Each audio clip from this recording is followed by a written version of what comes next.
Good evening students. This was the last topic जो हमने छोड़ दिया था। ये आज डिस्कस कर लेते हैं कि अल्कलीज जो होता है वो भी सीमेंट का एक इंग्रेडिएंट है जो कि मेटल का ऑक्साइड होता है, जैसे Na2O, K2O। इसका परसेंटेज बहुत ही माइनर होता है सीमेंट में। तो ये चीज़ है।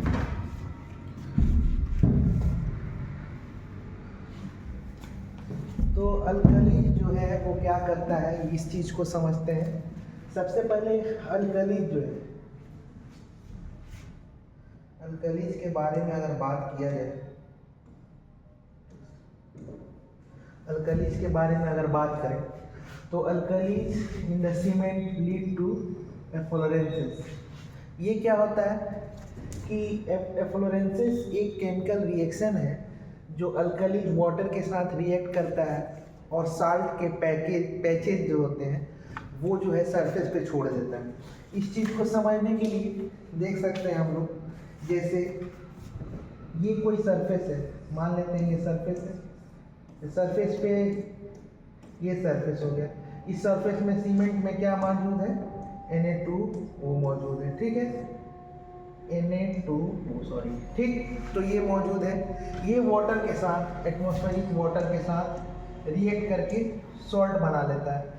सॉल्ट बनाने के बाद क्या होता है कि जब ये सॉल्ट जो है, वाटर जो है अगेन इवोपोरेट होता है, इवोपोरेट हो जाता है और इस पे पैचेज, सरफेस पे सॉल्ट के पैकेज जो होते हैं वो छूट जाते हैं। तो ये अल्कलीज के साथ रिएक्शन है। इस प्रोसेस को क्या बोलते हैं, एफ्लोरेंसिस।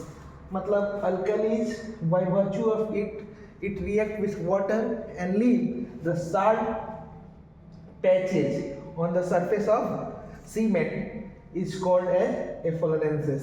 तो ये एफ्लोरेंसिस की डिफिनीशन हो गई और इस तरह से रिएक्शन हो गया। दूसरा चीज क्या है कि अल्कलीज जो है, अल्कलीज रिएक्ट विथ एग्रीगेट के साथ रिएक्शन करता है और ये रिएक्शन क्या होता है, आपस में एक्सपेंसिव रिएक्शन होता है, फैलने वाला रिएक्शन होता है। तो एग्रीगेट के साथ अल्कलीज तो रिएक्शन कर लेता है, फर्दर जो क्या होता है ये डिसइंटीग्रेट होता है और टूट जाता है। जो एग्रीगेट है हमारा, ये अल्कलीज के साथ रिएक्शन करके क्या होता है, डिसइंटीग्रेट हो जाता है, टूट जाता है। तो ये अल्कलीज के साथ रिएक्शन हो गया, नहीं तो ये रिएक्शंस हो गए अल्कलीज के साथ। अल्कलीज एक और चीज करता है, alkalis also accelerate the setting of the cement. Alkalis का एक और फायदा क्या है कि ये एक्सेलरेट कर देता है सेटिंग को, और ये दो नुकसान है। तो ये अल्कलीज भी इंग्रेडिएंट में है, सीमेंट के इंग्रेडिएंट में है। नाउ आगे जो टॉपिक पढ़ना है हमें, तो ये सब हमने डिस्कस कर लिया कि सीमेंट के कौन कौन से इंग्रेडिएंट हैं। अब सीमेंट के इंग्रेडिएंट जो है आर सिलिशियस कंपाउंड और कैल्सिलिशियस कंपाउंड। ये सबको क्या कर सकते हैं, हम इन सबको क्या कर सकते हैं कि इन सबको देखिए, बॉक्स कंपाउंड क्या होते हैं, ये टॉपिक था, बॉक्स कंपाउंड किसे कहते हैं। तो कैल्सिलिशियस कंपाउंड और आर्जिलिशियस कंपाउंड को क्या करते हैं, इंटरमिक्स करते हैं, इंटरमिक्स करते हैं और इंटरग्राइंड करते हैं। दोनों चीज़ें एक साथ करते हैं, उसको मिक्स करते हैं और ग्राइंडिंग की भी प्रोसेस होती है। तो ये जो बेसिक इंग्रेडिएंट्स है सीमेंट के, जो ब्रॉडली डिवाइड किए गए थे, कैल्सिलिशियस और आर्जिलिशियस, इनको क्या होता है कि इंटरमिक्स किया जाता है, फिर इंटरग्राइंड किया जाता है और हाई टेम्परेचर पे, वो टेम्परेचर कितना होता है 1400 से लेके 1600 सेंटीग्रेड पे क्या किया जाता है कि इसको हीट किया जाता है। हीट करने के बाद क्या करते हैं, ये आपस में फ्यूज कर जाते हैं। फ्यूज करने के बाद बॉक्स कंपाउंड बना लेते हैं, ये बॉक्स कंपाउंड, ठीक।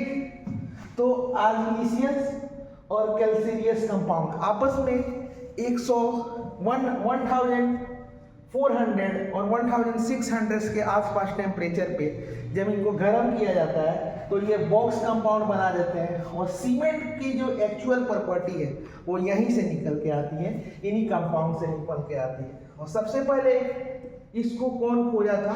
बोक्स नाम के साइंटिस्ट थे जो बोक्स कंपाउंड को खोज किए थे, इसीलिए इनका नाम पे बोक्स के नाम पे बोक्स कंपाउंड भी बोला जाता है। तो काफ़ी इंपॉर्टेंट टॉपिक है, गेट पॉइंट ऑफ व्यू से इंपॉर्टेंट है, तो इसको समझते हैं। जैसे अगर बात करें बोक्स कंपाउंड की, तो पहली बोक्स कंपाउंड हमारा दिया हुआ है ट्राई कैल्शियम एल्यूमिनेट। नाम से ही देख सकते हैं, ट्राई कैल्शियम मतलब क्या? लाइम के 3 मॉलिक्यूल्स ट्राई कैल्शियम, और एल्यूमिनेट के 1 मॉलिक्यूल्स, इसको क्या बोलते हैं? C3A। लाइम के कितने मॉलिक्यूल्स? 3, और एक जो है एल्यूमिनेट के, तो C3A बोलते हैं, इसको सिलाइट बोलते हैं, सिलाइट इसका नाम है।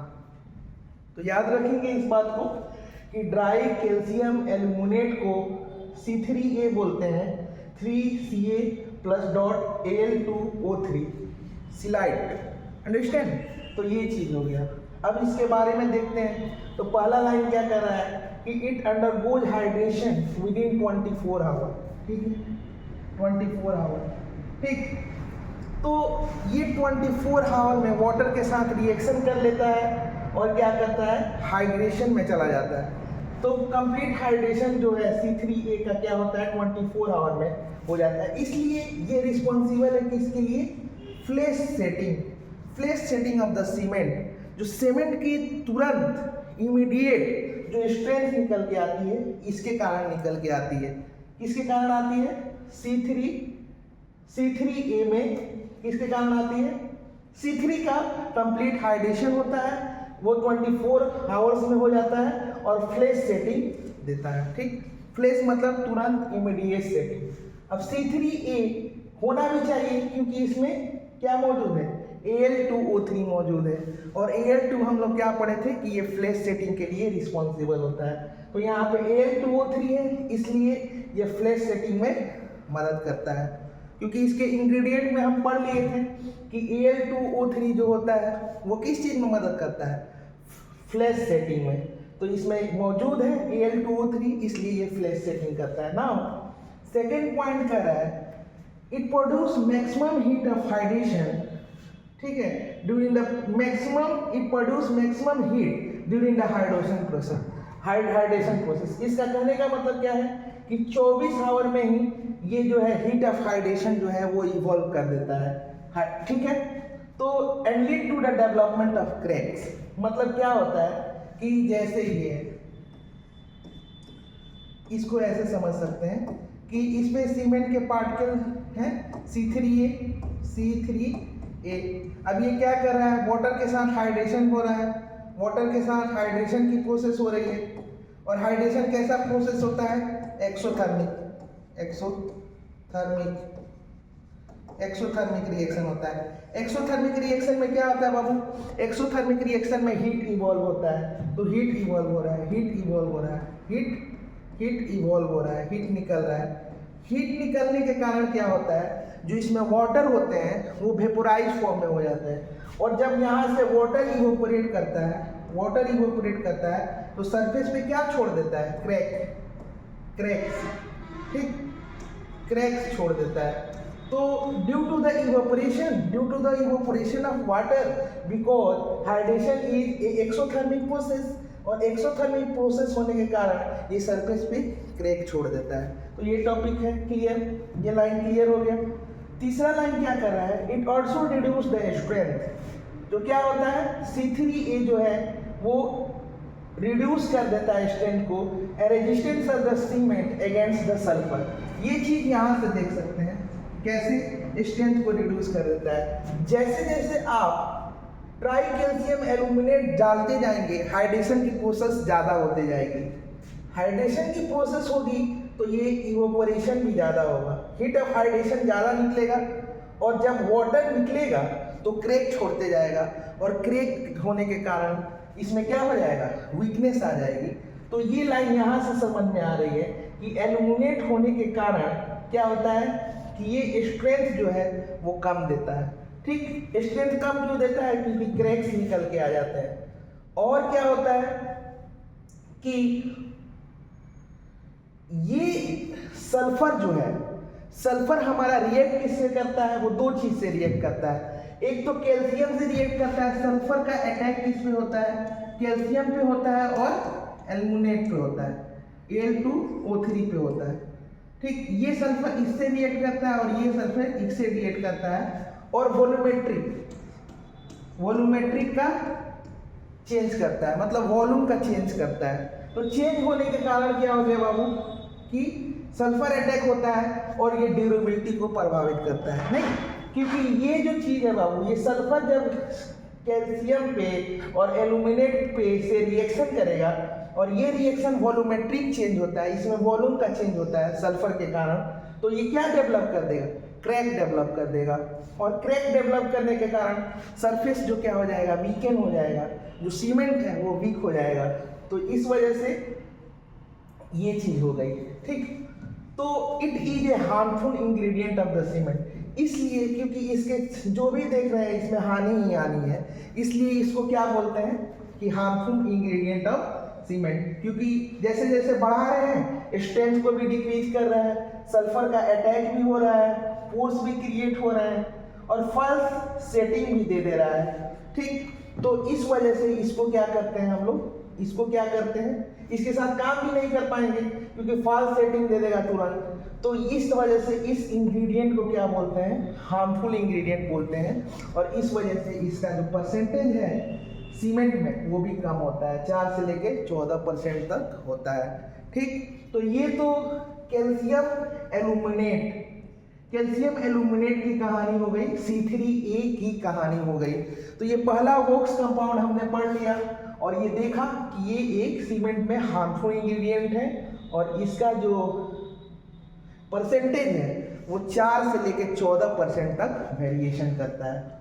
ठीक है, तो अब दूसरे इंग्रेडिएंट की तरफ बढ़ते हैं। दूसरा इंग्रेडिएंट क्या है, दूसरा वॉक्स कंपाउंड क्या है उसको देखते हैं।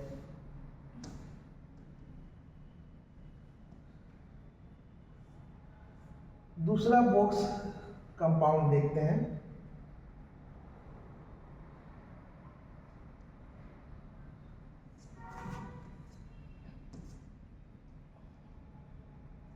दूसरा वॉक्स कंपाउंड क्या है,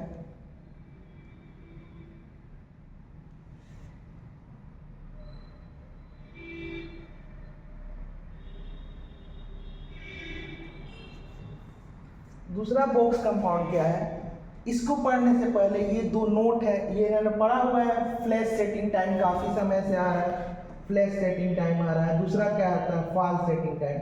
इस दोनों चीज को समझ लेते हैं यहाँ पे, ये दोनों चीज क्या होता है। सबसे पहले फॉल सेटिंग होती है, उसको क्या बोलते हैं, फ्लैश सेटिंग में इमीडिएट और instant setting of the cement which take the presence of alumina in cement. Alumina होने के कारण जो तुरंत इंस्टेंट सेटिंग होती है सीमेंट की, उसको क्या बोलते हैं, फ्लैश सेटिंग बोलते हैं। ठीक है, इमीडिएट सेटिंग हो गई, तुरंत हो गई, विद इन 24 आवर ये सेटिंग हो गई। दूसरी क्या होती है, फॉल सेटिंग होती है। फॉल सेटिंग क्या होता है कि वाटर ऑफ क्रिस्टलाइजेशन हम पढ़ चुके हैं कि जिप्सम जो क्या होता है, Ca2SO4 dot 2H2O,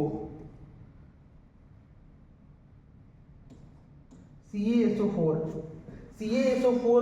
dot 2H2O, ये होता है जिप्सम। और ये जिप्सम जो होता है बाबू, ये जिप्सम, ये water molecules, water of crystallisation जो है वो क्या होता है, जब सीमेंट की मैन्युफैक्चरिंग होती है तो वो टेम्परेचर होता है 1400 डिग्री सेंटीग्रेड। तो ये क्रिस्टलाइजेशन ऑफ जो वाटर है ये लॉस हो जाता है, नहीं तो ये चीज लॉस कर जाता है जब सीमेंट बनाई जाती है। अच्छा, जब उसमें जब तुरंत सीमेंट में वाटर मिलाया जाता है तो जिप्सम जो है, जिप्सम ये जो CaSO4 के रूप में मौजूद है, water crystallisation of water loss करने के बाद CaSO4 जो मौजूद है वो फिर से पानी में ये जो मॉलिक्यूल्स है 2H2O, इसको फिर से क्या करता है कि धारण कर लेता है, मतलब 2H2O को फिर रिगेन कर लेता है। रिगेन करने के बाद क्या होता है कि ये थोड़ा सा कड़ा हो जाता है, it harden, during which it harden, ठीक है ना, हार्ड हो जाता है। तो ऐसा रिजेंबल करता है कि सीमेंट सेट कर गया है, लेकिन वो सीमेंट सेट नहीं किया है, इसलिए इसको फॉल्स सेटिंग बोलते हैं। क्योंकि ये केवल जो है वो जिप्सम जो है अपने मॉलिक्यूल्स ऑफ वाटर को क्या किया है कि फिर से इंट्रैप्ट किया है और इस वजह से हार्डन हो गया है, ना कि सीमेंट सेट हुआ है, इसलिए इसको क्या बोलते हैं, फॉल्स सेटिंग हुआ है। इसमें हाइड्रेशन की प्रोसेस नहीं हुई है,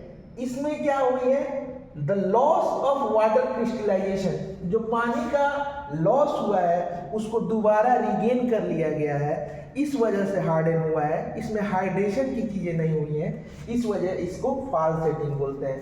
तो दोनों चीज़ें समझ लेनी पड़ेगी हमें, फॉल्स सेटिंग और फ्लैश सेटिंग। फ्लैश सेटिंग तो इमीडिएट सेटिंग हो गई और फॉल्स सेटिंग हो गई जो जिप्सम जो है वाटर ऑफ क्रिस्टलाइजेशन के कारण जो है पानी जो गेन किया उसके कारण जो हार्डन हो गया उसको फॉल्स सेटिंग बोलते हैं। ये चीज़ समझ में आ गई हमें, ठीक। अब इसमें दूसरा जो चीज़ है इसको समझ लेते हैं। दूसरा चीज़ क्या है बाबू, दूसरा जो बॉक्स कंपाउंड है वो tetra calcium aluminate ferrite. Tetra calcium means C4AF। Line के कितने मोल, 4 मोल हो गए, Al2O3 के 1 मोल हो गए, Fe2O3 के 1 मोल हो गए, नहीं तो ये हो गए C4AF, इसको बोलते हैं टेट्रा कैल्शियम एल्यूमिनियम फेराइड, ठीक। तो ये चीज हो गया, इसको क्या बोलते हैं, फिलाइट बोलते हैं, क्योंकि इसमें क्या है, इसमें हमारा क्या मौजूद है, आयरन मौजूद है, इसलिए इसको फिलाइट भी बोलते हैं। नहीं तो नाम से याद रहेगा हमें कि ये फिलाइट क्यों बोलते हैं, क्योंकि Fe इसके साथ है, और पूरा नाम तो याद ही रहेगा हमें, tetra calcium aluminium ferrite C4AF5 short name हो गया इसका। और ये समझ में आ गया कि इसमें 4 मोल जो होते हैं वो लाइन के होते हैं, 1 मोल Al2O3 का होता है और 1 मोल Fe2O3 का होता है। तो ये हमारा हो गया फिलाइट, ठीक। It also undergoes hydration within 24 hours. It is responsible for flash setting. Again इसलिए इसमें it undergoes hydration within 24 hours, क्योंकि इसमें again क्या है, एल्यूमिना मिला हुआ है, और एल्यूमिना हम लोग जानते हैं कि तुरंत इमीडिएट सेटिंग के लिए रिस्पॉन्सिबल होता है, तो इसका भी हाइड्रेशन जो होता है 24 आवर में हो जाता है। तो ये भी क्या देता है, फॉल्स सेटिंग देता है। अच्छा, इसकी क्या होती है, रोस्ट सीमेंटिंग प्रॉपर्टी है कि इसकी इंजीनियरिंग में it has no engineering properties, ठीक। 8 से 10% तक क्या होता है इसका, 10 से 18% तक ये पाया जाता है। रेट ऑफ हाइड्रेशन जो होता है इसका ज्यादा होता है एज कंपेयर टू C3A, ठीक। तो ये भी याद रखेंगे। Attack of sulphur on C4AF is comparatively less as compared to C3A, जो पिछला बार पढ़े हुए हैं इसमें लेस होता है due to presence of Fe। ये तो हम देख चुके हैं, ये पॉइंट यहाँ भी आ गया है, नहीं, reduce the resistance of cement against the attack of sulphur because it has Fe। तो ये भी क्या हो गया, 24 आवर में हाइड्रेशन हो जा रहा है, फ्लैश सेटिंग देता है, वर्स्ट सीमेंटिंग प्रॉपर्टी होता है ना। इस कारण से इसका सिग्निफिकेंस इंजीनियरिंग में बहुत ही कम है, और ये 10 से 18% तक होता है, और रेट ऑफ हाइड्रेशन जो है इसमें काफ़ी ज़्यादा होता है C4AF में और एज कम्पेयर टू C3A, इसलिए इसमें क्रैक्स ज़्यादा डेवलप होते हैं। क्रैक्स ज़्यादा डेवलप होने के कारण ये वीकेंड होता है, और वीकेंड होने के कारण इसकी जो है सीमेंटिंग प्रॉपर्टी कम होती है। नहीं, ये तो पढ़ा था कि हीट ऑफ हाइड्रेशन जो है, हीट ऑफ हाइड्रेशन कैसे जो है वो प्रभावित करता है हमारा, कैसे प्रभावित करता है हमारा सरफेस सीमेंट को। जैसे हीट ऑफ हाइड्रेशन इवॉल्व होता है ज़्यादा, इसके सरफेस पे क्रैक डेवलप हो जाते हैं, और जिसके कारण जो है कंक्रीट या सीमेंट जो है वीक हो जाता है। तो इसका क्या है, ये जो है काफ़ी कमज़ोर सीमेंटिंग प्रॉपर्टी होती है, इस वजह से इसका यूज भी उतना नहीं, इसका परसेंटेज भी कम है, 10 से 18%। अब आगे देखते हैं, आगे है हमारा ट्राइकैल्शियम सिलिकेट। ट्राइकैल्शियम सिलिकेट के बारे में अगर पढ़ा जाए तो ट्राइकैल्शियम सिलिकेट नाम से जैसे हमें समझ में आ रहा है, ट्राइकैल्शियम एंड सिलिकेट मतलब लाइन का 3 मोल CC3CaO और SiO का होल ट्वाइस, और इसको क्या बोल सकते हैं, C3S बोल सकते हैं, इसको क्या बोलते हैं, एलाइड बोलते हैं, ठीक है ना, allied. It undergoes hydration within a week और 2 week and responsible for development of early strength. कहने का मतलब क्या हुआ कि पिछले जो इंग्रेडिएंट्स है, जो बॉक्स कंपाउंड थे, उसका हाइड्रेशन होने में 24 आवर लगता था, लेकिन ये जो है कम से कम वीक और 2 से ज़्यादा वीक इसको टाइम लगता है। तो जो कंक्रीट में ईयरली स्ट्रेंथ डेवलप होता है, शुरू के दिनों में जो स्ट्रेंथ डेवलप होता है वो किसके कारण होता है, ट्राइकैल्शियम सिलिकेट के कारण होता है। तो ट्राइकैल्शियम सिलिकेट का हाइड्रेशन कितने दिनों में होता है, वीक और 2 वीक, मतलब 7 से लेके 14 दिन पे। इसलिए जो ईयरली स्ट्रेंथ होता है वो कौन देता है, वो जो होता है ट्राइकैल्शियम सिलिकेट देता है, C3S। अच्छा, इसकी बात करें तो इसकी सीमेंटिंग प्रॉपर्टी बेस्ट होती है,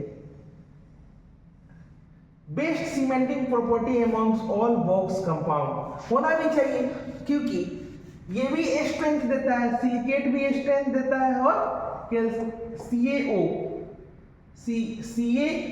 लाइन भी स्ट्रेंथ इंपार्ट करता है। तो दोनों मिलके क्या होता है, स्ट्रेंथ इंपार्ट करते हैं। तो इस वजह से इसकी सीमेंटिंग प्रॉपर्टी जो होती है ज्यादा होती है as compare to all box compound. अच्छा, एक और बात है, it increase the resistance of cement against frost action, freezing and thawing, ठीक है ना। ये इसको समझ लेते हैं, जैसे ये कोई स्ट्रक्चर हो गया जो बनाया गया है, नहीं, अब इसमें क्या है कि इसके बीच में, इसके मॉलिक्यूल्स के बीच में वाटर के मॉलिक्यूल्स इंट्रैप्ट हैं, ठीक, इसके मॉलिक्यूल्स के बीच में वाटर के मॉलिक्यूल्स इंट्रैप्ट हैं। अब क्या हो रहा है, जब टेम्परेचर लो हो रहा है तो ये क्या कर रहा है, एक्सपांड कर रहा है। क्यों, क्योंकि वाटर जो है जैसे जैसे टेम्परेचर लो होता है वाटर क्या करता है, एक्सपांड करता है। तो एक्सपांड करता है इसके वॉइड में, और फिर जब टेम्परेचर जो है टेम्परेचर डिक्रीज करती है तो इसका वॉल्यूम क्या होता है, तो टेम्परेचर डिक्रीज करता है तो वॉल्यूम क्या करता है, इंक्रीज करता है, और जब टेम्परेचर इंक्रीज करता है तो वॉल्यूम क्या करता है, डिक्रीज करता है। ये वाटर के केस में है, ठीक।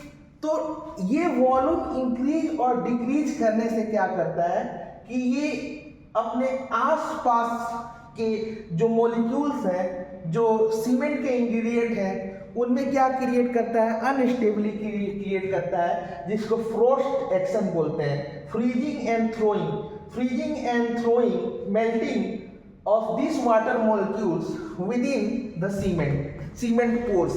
तो ये चीज हो गया, इसको क्या बोलते हैं, फ्रोस्ट एक्शन। अच्छा, अब क्या हो गया इसमें, ये रेजिस्टेंस, ये जो होता है ट्राइकैल्शियम सिलिकेट, ये रेजिस्टेंस इंक्रीज कर देता है इस फेनोमेनन के बिहाफ पे। जैसे फ्रोस्ट एक्शन कम होता है, ये कम क्यों होता है, ये कम इसलिए होता है कि इसकी साइज बहुत छोटी होती है। C3S की साइज जो होती है, साइज सबसे कम होती है, लेस होती है, लेस होने के कारण क्या होता है, इसके वॉइड्स बहुत कम होते हैं। लेस होने के कारण क्या होता है, इंटरनल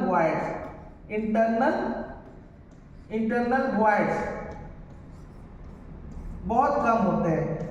इंटरनल वॉइड्स कम होने के कारण उसमें वाटर मॉलिक्यूल्स, वाटर जा ही नहीं पाता है, और जब वाटर जा नहीं पाता है तो उसमें फ्रीजिंग एंड थ्रोइंग फेनोमेनन होती ही नहीं है।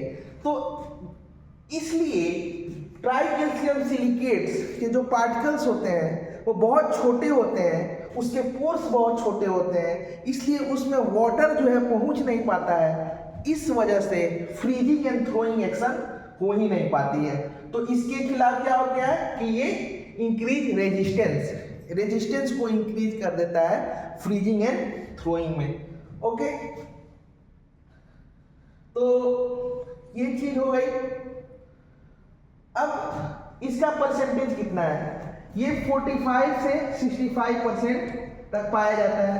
एज वी नो डेट इसके पास सबसे अच्छी सीमेंटिंग प्रॉपर्टी होती है। इस वजह से क्या होता है, इसका जो है स्ट्रेंथ भी है वो सबसे इसके परसेंटेज भी सबसे हाई होते हैं। और ये जो रिएक्शन है जिसके कारण वो स्ट्रेंथ बाइंडिंग प्रॉपर्टी बनाता है, जैसे CS सिलिकेट्स और एल्यूमिना, ये वाटर के साथ रिएक्ट करके कौन सा जेल बनाता है? CSH jail. इस जेल को क्या बोलते हैं? थर्मोहाइड्राइड और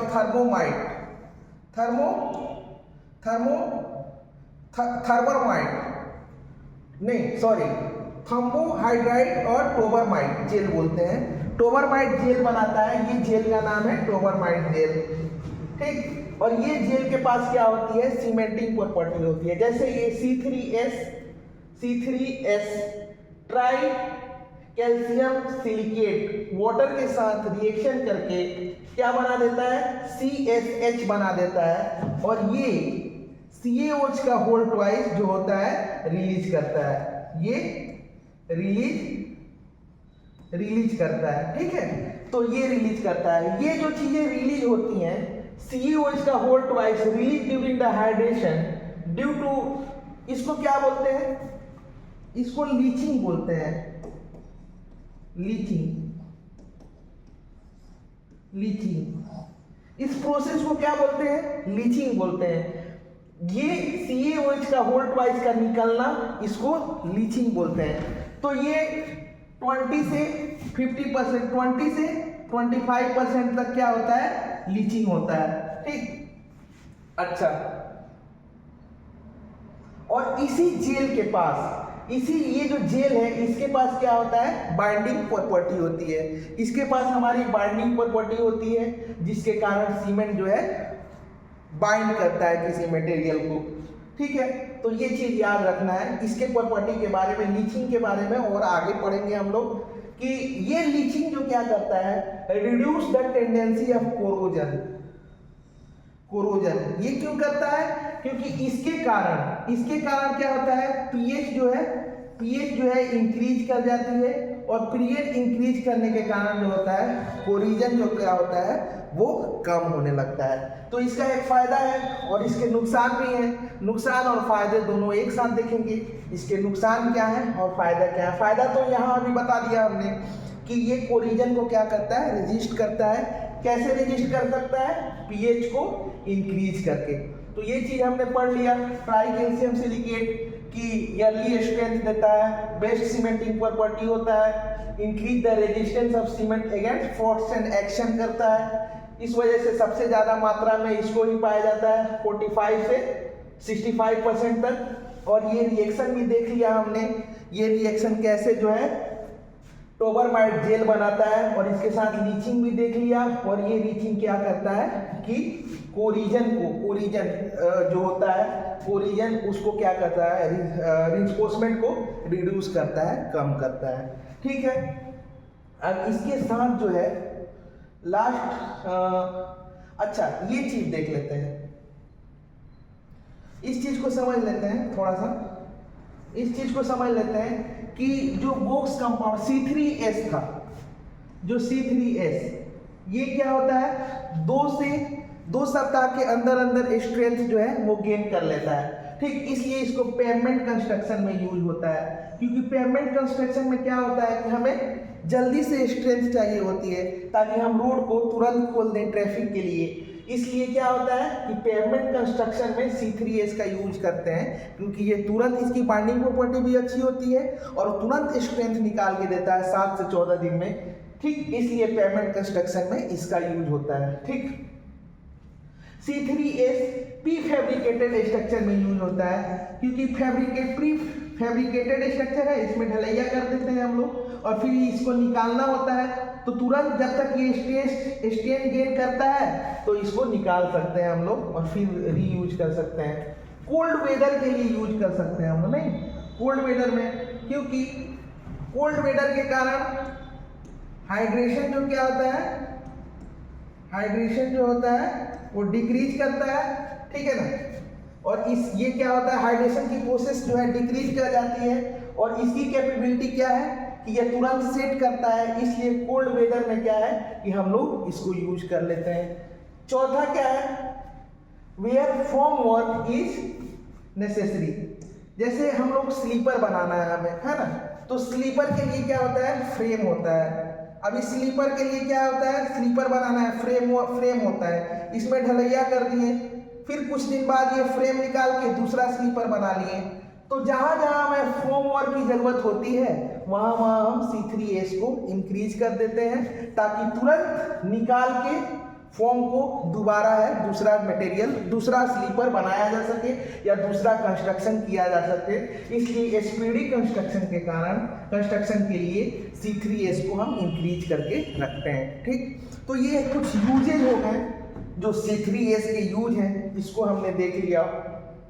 अच्छा, अब क्या है कि लास्ट जो टॉपिक है, अभी लास्ट वोक्स कंपाउंड है जो, वो है dry calcium silicate. Dry calcium silicate, ठीक। इसको क्या बोलते हैं, 2CaO SiO2, मतलब लाइन के 2 मोल और क्या SiO2, लाइन के 2 मोल और SiO2, सिलिकेट के कितने मोल, 1 मोल।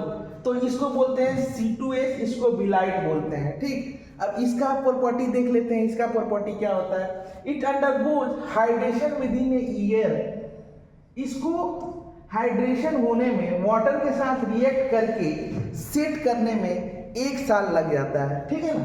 तो 1 साल के आसपास लग जाता है। इसलिए ये रिस्पॉन्सिबल किसमें होता है, जो सीमेंट की अल्टीमेट स्ट्रेंथ होती है और प्रोग्रेसिव स्ट्रेंथ होती है, उसमें कौन इंपार्ट करता है, C2S इंपार्ट करता है, क्योंकि अल्टीमेट स्ट्रेंथ तो बहुत दिन बाद निकल के आती है। और ये भी हाइड्रेशन जो होता है, किसका हाइड्रेशन लंबे समय तक होता है, C2S। तो सीमेंट में लंबे समय बाद प्रोग्रेसिव स्ट्रेंथ के लिए कौन रिस्पॉन्सिबल होता है, 1 ईयर के बाद C2S। ना दूसरा चीज पढ़ लेते हैं, it increase the resistance of the cement against the chemical and acid, क्योंकि इसका खुद का रिएक्टिविटी बहुत कम होता है, लेस रिएक्टिव होता है हाइड्रेशन में भी और अन्य चीजों में भी। इसलिए क्या करता है कि ये क्या होता है, अटैक ऑफ एसिड और केमिकल के प्रति इसकी रेजिस्टेंस जो है वो ज्यादा होती है। किसकी ज्यादा होती है, C2S की, नहीं। इसके परसेंटेज देख लेते हैं कितना है, 15 से लेके 35% तक ये सीमेंट में वेरी करता है। अच्छा, ये रिएक्शन तो देख लेते हैं, देखा हुआ है कि C और S, लाइन और सिलिकेट H2O के साथ रिएक्ट करके ये जो है जेल बनाता है, जिसके पास बाइंडिंग कैपेसिटी होती है। वैसे ही C2S H2O के साथ रिएक्ट करके ये थम जेल बनाता है, जिसको टोबरमाइट जेल बोलते हैं। और अगेन जो है लीचिंग की प्रोसेस होती है, ये लीचिंग प्रोसेस जो होती है, लीचिंग की जो प्रोसेस होती है, इसके दौरान CaOH का वोल्टवाइज निकलता है। अच्छा, इसको हेवी कंस्ट्रक्शन में यूटिलाइज करते हैं, जैसे डैम बनाने में, वियर बनाने में, बैराज बनाने में, ब्रिज बनाने में इसका उपयोग होता है, क्योंकि इसको लंबे समय बाद यूज किया जाता है। तब तक ये क्या होता है, हमें स्ट्रेंथ निकाल के दे देता है। जैसे डैम बनाने में क्या होता है, लंबा समय लगता है, नहीं। तो लंबा समय लगने के कारण क्या होता है कि तब तक तो डैम का यूज हो नहीं रहा है, तो तब तक डाई कैल्शियम सिलिकेट का क्या हो रहा है, हाइड्रेशन हो जाता है। तो ये अल्टीमेट स्ट्रेंथ और प्रोग्रेसिव स्ट्रेंथ के लिए रिस्पॉन्सिबल होता है। इसलिए इसका यूज डैम, वियर, बैराज और ब्रिज, बड़े बड़े स्ट्रक्चर बनाने में यूज हो जाते हैं। तो C3S का अलग यूटिलाइजेशन था और C2S का अलग यूटिलाइजेशन था। तो आज हमने क्या पढ़ा, सारे वॉक्स कंपाउंड के बारे में पढ़ लिए कि कौन कौन से वॉक्स कंपाउंड होते हैं और कौन कौन से वॉक्स कंपाउंड होते हैं हमारे, है ना, और वो कैसे कैसे कैरेक्टर इम्पार्ट करते हैं सीमेंट में, उनका हाइड्रेशन क्या होता है, स्ट्रेंथ कैसे देते हैं, ये सब सारे, और सल्फर के साथ क्या उनका रिएक्शन होता है, ये सब चीज़ें हमने देख लिया। ठीक है, आगे वाले क्लास में इन सारे वॉक्स कंपाउंड का कंपैरेटिव स्टडी करेंगे और इसमें देखेंगे कि किसका हाइड्रेशन सबसे पहले होता है, किसका हीट ऑफ हाइड्रेशन ज़्यादा होता है, ये सब चीज़ें हमें देखनी है। तो आज का क्लास जो है यहीं पे समाप्त करते हैं, आने वाले समय में इसके बारे में और अध्ययन करेंगे। Thank you, have a nice day students.